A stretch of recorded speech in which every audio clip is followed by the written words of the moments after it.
What if Anakin turned back to the light and chose exile on Mortis? Let's explore the depths of it in the video.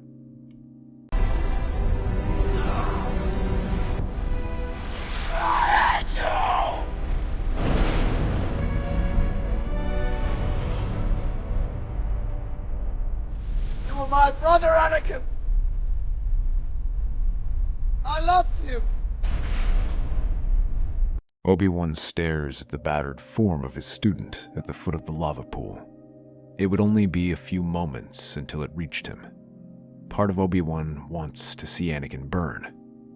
It is a fitting punishment for everything he's done. But as he watches Anakin desperately try to crawl away, pity begins to build in his chest as he remembers the young man he practically raised himself. The thought of leaving him there was too much for him to bear.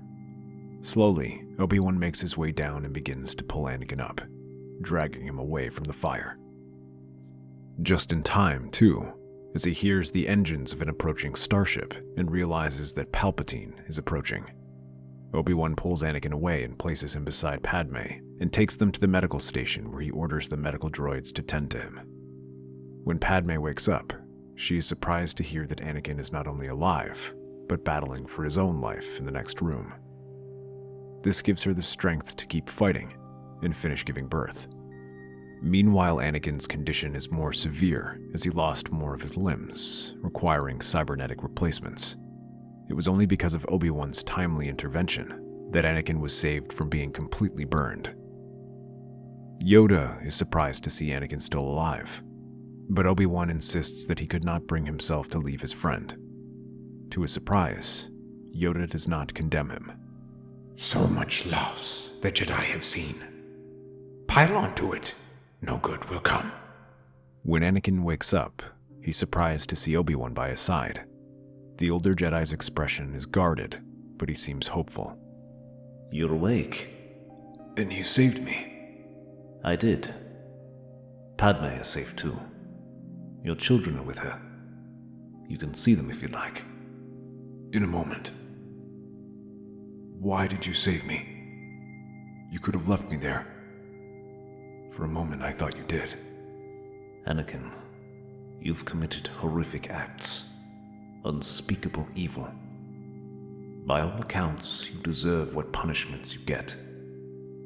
But when I saw you on Mustafar on the very edge of death, I could not bring myself to leave you. You are still my brother, and I cannot change that. I'm not sure if that speaks to my strength or my weakness. Anakin stares at his friend in a long silence, unable to form the right words. For the past few weeks, he's been reminded by the Chancellor over and over again about all the problems with the Jedi and their many failings, from their arrogance to their complacency and hypocrisy. While Anakin still believes them to be true, Obi-Wan reminds him of all the positive aspects of being a Jedi. Their bravery, willingness to stand up for what's right, and most of all, their compassion. He thinks on this. The anger he's felt building up these previous days begins to ebb away. He bows his head and feels tears starting to streak his eyes. I'm so sorry. I know you must not want to see me, but I am truly sorry. I do not expect your forgiveness, but know that you have my eternal gratitude for this second chance. It's not just me you owe an apology to. He points to the room next door and helps Anakin to his feet. When he makes his way over, he finds Yoda playing with the newborn children by levitating them with the Force. However, he sets them down and looks at Anakin. Even Padme manages to find the strength to stand up and stare at him. Anakin falls to his hands and knees. I know you must not be excited to see me, but I just wanted you to know that I'm truly sorry. I'm so sorry and ashamed of what I did, and what I let the Chancellor do to me. I allowed myself to become a tool for his vengeance, and to do that I have forsaken everything I had stood for. I can never fully make amends for that, but with this opportunity, I will spend the rest of my life trying to fix my mistakes. He gets up and prepares to leave, but to his surprise, a hand reaches out and tries to pull him back. Padme, despite everything she's gone through, smiles at Anakin and shakes her head. I've always known there is good in you, Anakin. There always was, and there always will be. This hasn't changed it, and I'm not the only one who thinks that. You got that right. They all turn to find the young Jedi bruised and battered, but with a grim smile on her face as she looks at them. Obi-Wan ushers her forward while Anakin hugs her. As they enjoy their reunion, Yoda looks around. Glad I am to see you back in the light, Skywalker. So am I. Now, what is our plan to deal with Palpatine? Plan? No plan there is, beyond surviving. Hope there still is. But confront the Empire we cannot. Tried I have, and failed I did. But that was alone. Together we can defeat him. Master Yoda is correct, Anakin. We are not in a position to challenge the Emperor. Our only chance is to go into hiding. The Order has fallen, but with your children, we have a hope for the future. Anakin does not like the idea of leaving the fight, but at the same time, he cannot bring himself to argue with them now. Very well. I was thinking, and I might have an idea. Padme, you said you wanted to go somewhere far away from this empire. Padme nods, and he begins to lay out his plan. The only place they can truly be safe is on Mortis. Palpatine has never heard about it, and has no way of reaching them there. At first, the others think this plan is foolish, with the dangers they faced, but they slowly change their minds as they think about it. This place is strong in the Force, and will allow them to better train the children. Yoda refuses to join them though, saying his place is on Dagobah, but promises to keep in touch with them. This leaves Anakin, Obi-Wan, Ahsoka, Padme, and the children to head to Mortis. The planet they find is nothing like the beautiful place they found years ago. This place is now a ruin, with many of the floating rocks having crashed onto the earth, while dead leaves paint the barren landscape. One of the few places that remains usable is the monastery, which they take as their own. The group wastes no time in repairing whatever they can, rebuilding ruined walls and fixing the glass windows to make the place appear more habitable. For weeks, the group commits themselves to this effort, and as they do, the world seems to sense their work and begins repairing itself. The Vergence begins to return while the Force powers welcome the new inhabitants. In some ways, Mortis itself welcomes the group. Once they have a place to stay, the group begins studying the planet, trying to understand its connection to the Force. They spend entire days on expeditions, studying different parts of Mortis and allowing the Force to flow through them. While this initially gives Anakin a chance to reconnect with his friends, the distance between them remains.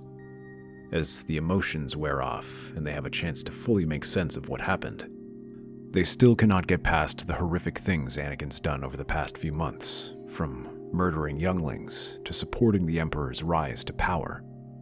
Despite his repeated apologies, Obi-Wan and Ahsoka cannot simply forget what happened and remain wary around him. They eventually decide to go their separate ways to explore this planet. Why would you leave? This place is our home now. Anakin, you're not the only one who wishes to get in touch with the Force. Coming here and trying to learn about the mysteries of the Force, it's for all of us, and perhaps it's best if we try doing that on our own.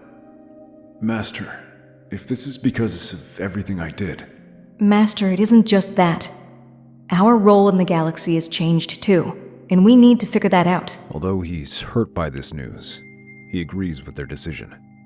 Obi-Wan and Ahsoka depart to discover the rest of the world. Anakin remains in the monastery with Padme, raising and training their children.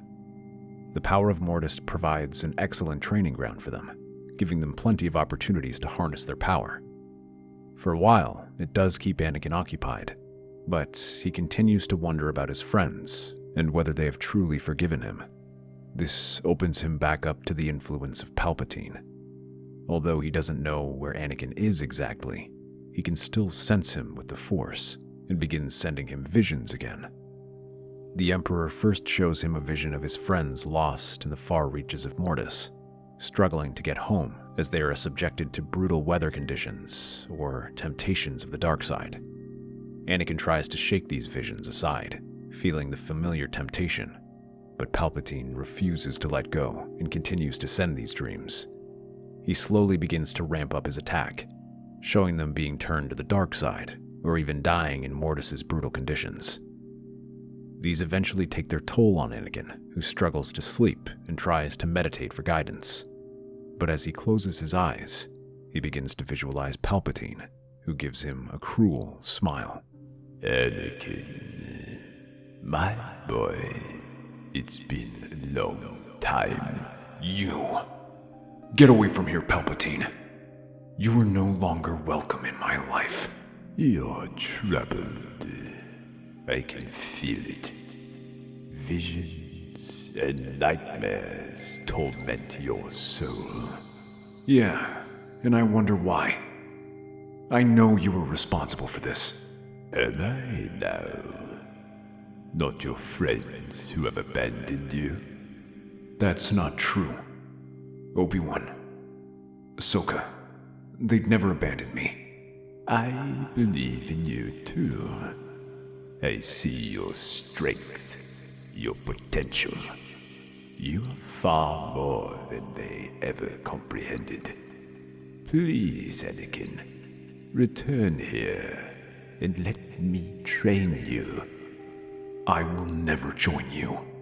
You say that now, but when you see how they truly view you, when they cast you aside, I will be here, waiting.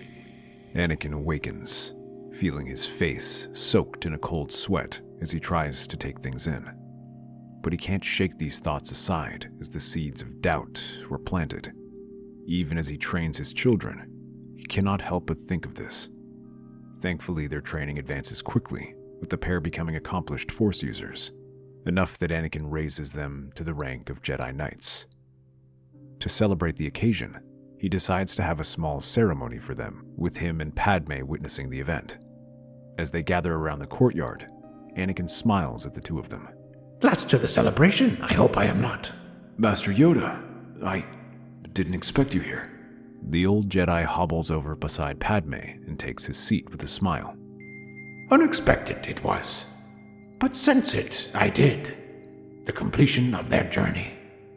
Train I have on Dagobah. Learn and reflect I did, as you have. You've come so far, Anakin. Everything you feared, everything you worried about. Look at our children now. You've led them on the right path. But what about what I became? I feel like it still haunts me. I fear I'll fall again. You say you forgive me, but do you truly? Obi-Wan, Ahsoka, they've been distant. Can I trust them to forgive? To not see me as something else? Forgiven you have been. Forgotten, not yet. Scars the past leave. But in time, heal they will. Obi-Wan and Ahsoka? Know you well they do. Trust in their hearts you must. Trust in yourself. Anakin, you were good. You've changed, and they'll see that too. It's not that they don't care. They need time to heal, just like you. We all do. Anakin lowers his head, smiling at the two of them and thanking them for their wisdom. It was the words he needed to hear, and for the first time in a long time, he felt the weight is lifted off his shoulders. But as they finish the celebration, Anakin feels a ripple in the Force. The courtyard darkens, and the ground trembles. The air crackles with dark energy as lightning flashes in front of them. Palpatine emerges from the shadows. How touching. A family reunion. But Anakin, did you really think I would allow this? Did you think I wouldn't be watching? Your fears, your doubts, they have led me right to Mortis, to the very heart of the Force. No! I won't let you destroy this, Palpatine. I won't let you corrupt everything I've fought for. Oh, Anakin, it's already too late. You've weakened yourself with doubt and allowed me to find this place. Palpatine unleashes a violent wave of Force lightning toward them. Anakin ignites his lightsaber, blocking the assault with all his strength. Yoda springs into action beside him, his green lightsaber trying to rush at him, but Palpatine whirls and blocks his attack and laughs. Padme steps back, her eyes wide with fear as her children ready their weapons and stand over her protectively. The courtyard shudders as Palpatine's dark energy floods in, warping the air and making it heavy. The others begin to cough as dark smoke fills around them. The only light comes from Anakin and Yoda's lightsabers, which flash in the darkness. Palpatine spots them and throws lightning at them, hurling bolt after bolt to keep them on their feet. The two must stop advancing to block the attacks, but the sheer power pushes them back. Yoda tries to leap over it and slashes at Palpatine's head, causing him to duck under him. Palpatine spins with unnatural speed, intercepting Yoda's blade and kicking him back. Anakin tries to advance, but Palpatine thrusts his hand, and clouds of dark smoke fill the air around him, leaving him coughing and stumbling back. So much fighting, you old fool. But the dark side is stronger. When Anakin manages to stumble clear from the smoke, he unleashes a powerful shockwave that throws them back. Luke and Leia rush in front of him protectively. Their lightsabers move in a set of various attacks. While they might lack practical experience, they make up for it in speed and aggression. Ah, the children. The next generation of Skywalkers. You'll fail just as your father did. Although they force Palpatine to divide his attention, he blocks their attacks and then throws them back, unleashing a powerful wave of the Force. As the pair stumble, they lock their lightsabers and join their thrusts to break the attack. Palpatine is surprised to see how well they defend against the attack and charges at them with a burst of speed. This time it's their turn to go on the defensive as Palpatine counterattacks. He unleashes a torrent of dark energy at the two, but a flash of blue light interrupts the darkness. Out of nowhere, Obi-Wan Kenobi and Ahsoka Tano appear, their lightsabers ready. Not today, Palpatine. Palpatine's eyes widen in shock, but then unleashes another blast of dark energy. Obi-Wan raises his lightsaber out and dissipates the darkness, while Ahsoka cuts right to Palpatine, who must defend against her, and then leaps back before he can counterattack. Obi-Wan? Ahsoka? How are you here? We sense trouble. We've been watching, Anakin. We never left you. You were never alone, Anakin. We always forgave you. We just needed some time to think. Anakin's heart swells with emotion, as all the doubt and fear in him melts away. His children lift him to his feet. You can do this, Father. We believe in you. You've already chosen the light. Now it's time to fight for it. Anakin grips his lightsaber tightly and steps forward, joining Obi-Wan and Ahsoka. The Sith Lord snarls, his anger reaching a boiling point. Palpatine raises his hands, channeling the dark energy of Mortis itself.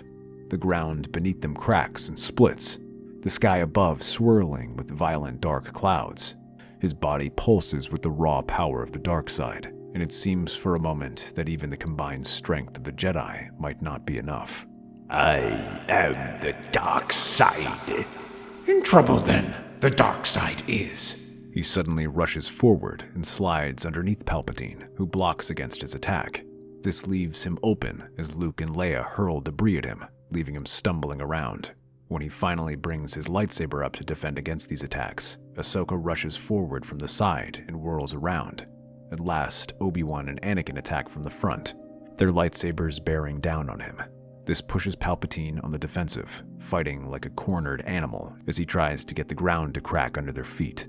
Although it unsteadies them, it does not stop them as the pair advance. The others join in, Yoda leaping from behind and jumping up in the air before Palpatine can hit back, Ahsoka darting in, and the twins closing the gap.